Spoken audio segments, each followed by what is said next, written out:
America Iran के बीच 6 हफ्ते की जंग के बाद 2 हफ्ते की नाजुक सीजफायर हो गई है। इस बीच भारत तुरंत एक्शन में आ गया है। विदेश मंत्री एस जयशंकर यूएई जा रहे हैं और पेट्रोलियम मंत्री हरदीप सिंह पुरी कतर पहुंच चुके हैं। यूएई से सारे लोग बाहर भाग रहे हैं और जयशंकर जी वहां पहुंच गए और वहां जाकर कर क्या रहे हैं। इस वक्त पूरी दुनिया पाकिस्तान कर रही है। पूरा इस्लामाबाद भर दिया। आप रोड देखें, मरी रोड देखें, आगे पीछे जाके देखें, आपको पता चल जाएगा।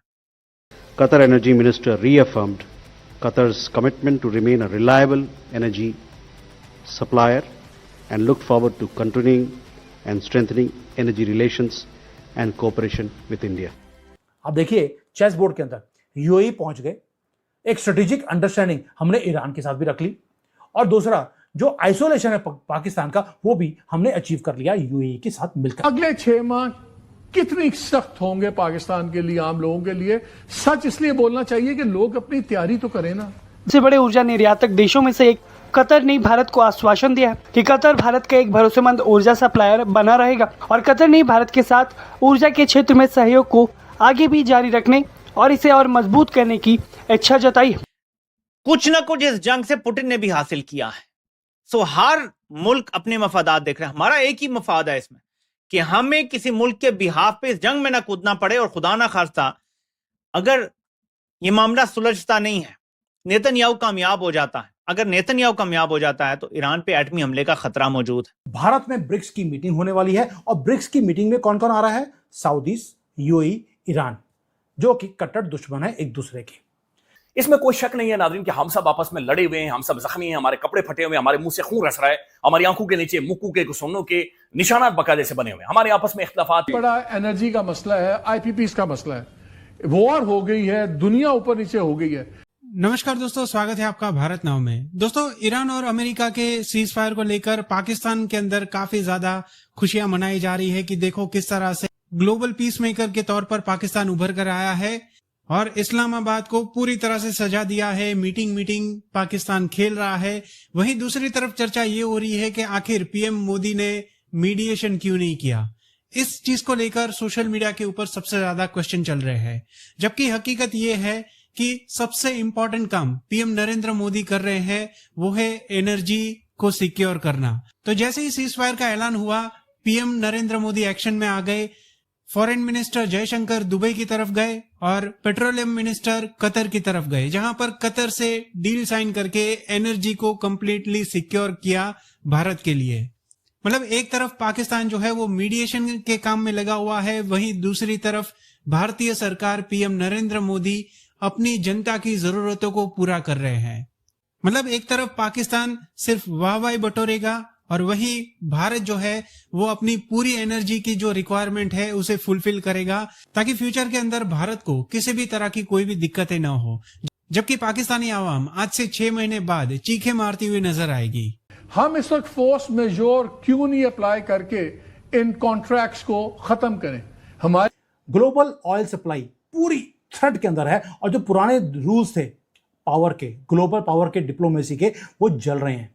इसीलिए in the middle of the boiling chaos Bharat ने एक मास्टर शो खेला, अपने जयशंकर जी को भेज दिया directly into geopolitical battlefield. Qatar जैसी गवर्नमेंट ने फोर्स मेजोर क्लॉज अपना इन्वोक कर लिया जब एलएनजी का प्लांट हिट हुआ सब कुछ। हम फोर्स मेजोर क्लॉज लेके क्यों नहीं आईपीपीस वाले इस जो सफोकेटिंग एक होल्ड है इससे जान क्यों नहीं छुड़वाते? पहले आप ऐसे बात करें जैसे हर साल पता नहीं कितने ट्रिलियन डॉलर की डायरेक्ट फॉरेन इन्वेस्टमेंट आ रही है, बिलियंस इनको दे देते हैं, हंड्रेड्स ऑफ बिलियन साल के ले जाते हैं हमारे से। और देखें, जो कोल के एग्रीमेंट्स हैं ना वो चाइना की कंपनियों के इन्वेस्टमेंट्स हैं, वो हम नहीं कर सकते। जो गैस के इन्वेस्टमेंट्स हैं वो फेडरल गवर्नमेंट के या पंजाब गवर्नमेंट के इन्वेस्टमेंट्स हैं, तो हम किससे फोर्स मेजोर डिक्लेयर करेंगे? पंजाब गवर्नमेंट से, फेडरल गवर्नमेंट अपने आप से, या फिर आपके atomic power commission, atomic energy commission के प्लांट से। अब जो भी प्लांट, जो महंगे प्लांट्स अभी जो है ना, जिनसे आप बात कर रहे हैं, जिनकी वजह से सब्सटेंशियली कम हो सकती है फिक्स्ड कॉस्ट, वो सारे के सारे हुकूमत के या चीनों के हैं, चाइनीज के हैं। अब देखते हैं कि यूएई में वो करने क्या गए हैं, क्योंकि वो सिंपल एक डिप्लोमेटिक हैंडशेक करने नहीं गए। ये लीथल कैलकुलेटेड एक चेकमेट है। किस का? अब वो देखते हैं। दोस्तों, पूरी गेम चेंज हो चुकी है। पाकिस्तान पिक्चर में से बाहर है। आप बोलेंगे यार पिक्चर में से बाहर है, यूएसए, ईरान तो पाकिस्तान में बैठकर मीटिंग करने वाले हैं। उस मीटिंग की बात नहीं कर रहा हूं।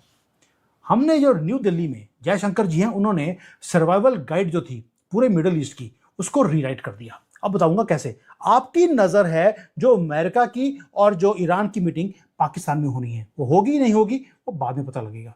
लेकिन पूरा मीडिया बोल रहा है कि पाकिस्तान का जो कद है वो बढ़ गया। मैं कहता हूं कद नहीं बढ़ा, इनके पद वो बढ़ गए हैं, क्योंकि खाना फ्री में खा रहे हैं कुत्तों की तरह। अब गलती क्या हुई भारत से? पिछले 10-20 साल भारत ऑपरेट करता रहा एक एजम्पशन के साथ कि जो मिडिल ईस्ट है वो हमेशा पाकिस्तान का साथ देगा, एक। और दूसरा, हमारी एजम्पशन थी कि मिडिल ईस्ट जो है आहिस्ता आहिस्ता वो अपने आप नॉर्मल के ऊपर आ जाएगा। यहां पर युद्ध अगर होगा भी, युद्ध के बाद नॉर्मल चीजें होनी शुरू हो जाएंगी। वो जो इल्यूजन थी अब वो खत्म हो चुकी है। जो सेफ्टी नेट्स थे वो खत्म हो गए सारे के सारे। जो डिप्लोमेटिक हमारे प्रोजेक्ट्स थे, I2U2 आपको मालूम है हमने अलायंस किया था, वो फ्रीज हो चुका है, कोई मीटिंग नहीं हो रही।